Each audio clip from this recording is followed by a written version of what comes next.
I was driving with this guy, and I don't think he liked Americans very much, but he's like, so what do you do in his, broken English? I said, oh, we have a factory in the States.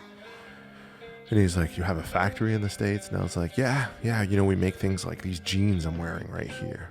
And he goes, bullshit. He goes, you're Pinocchio. You Pinocchio. I go, what are you talking about? He's like, you're a liar. I go, no, I'm not lying to you. He's like, oh, really? He's like, and those are real Americans making them too? They're not the Chinese people? I said, no. Real Americans making shit happen.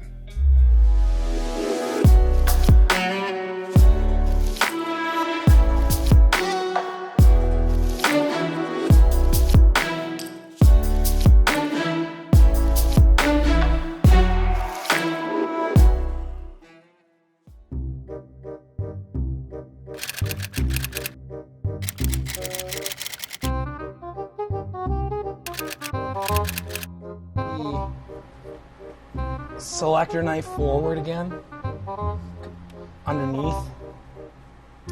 Remember to get it to drop. All right, it's not moving forward at all. Oh, you want to move forward? That, yes. My bad. Yep. I think that's about as far as it wants to go. Yep. So this is called the Dobby, and this is like the brains of the loom.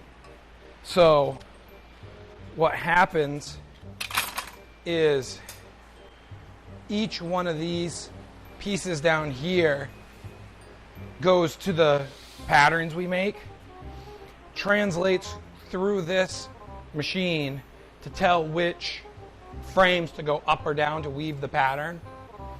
But this is so tight and so intricate that if one piece goes, it takes a lot with it.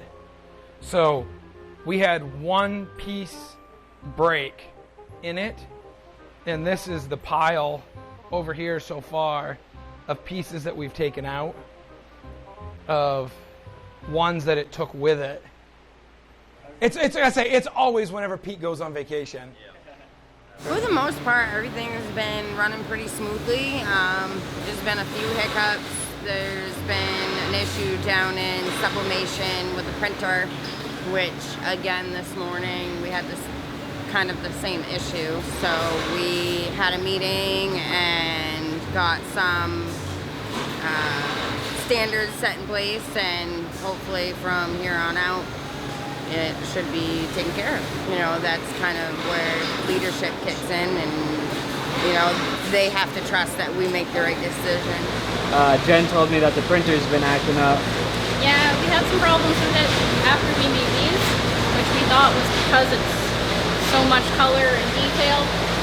So we had to run an alignment on the printer, go in and make sure that all the lines are matching up just right, so that we can keep it looking this detailed and nice. So it was the ink?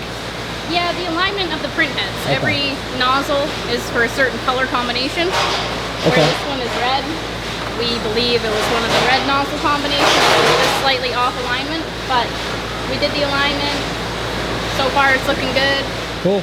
And the problem too is you need specialized tools to work on this, and knowledge, but we don't have the tools, so we've had to get creative and actually make the tools ourselves to get something out. You weld a bolt on the end of a rod so that you can get in, thread it, and then pull the piece out. And also there's a specialized tool where it has a lip on a nut, and that's what turns the whole thing.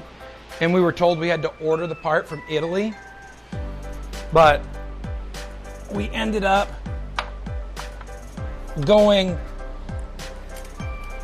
up the road, buying an impact socket, cutting a lip into it exactly where we needed it with the exact socket size, so that this can go in, catch the pieces it needs, and still have the strength to turn.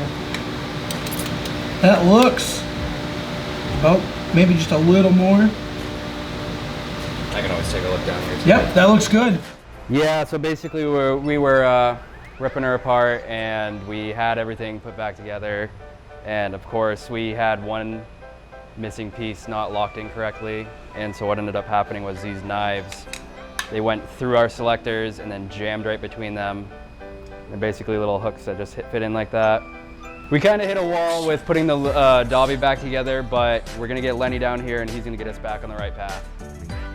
He's like, oh, there's so much knowledge has been lost, and you know, and people used to know how to do this stuff and make garments, knit sweaters, and all these garments, and the knowledge is just about the old timers are almost gone in the Irish accent, right?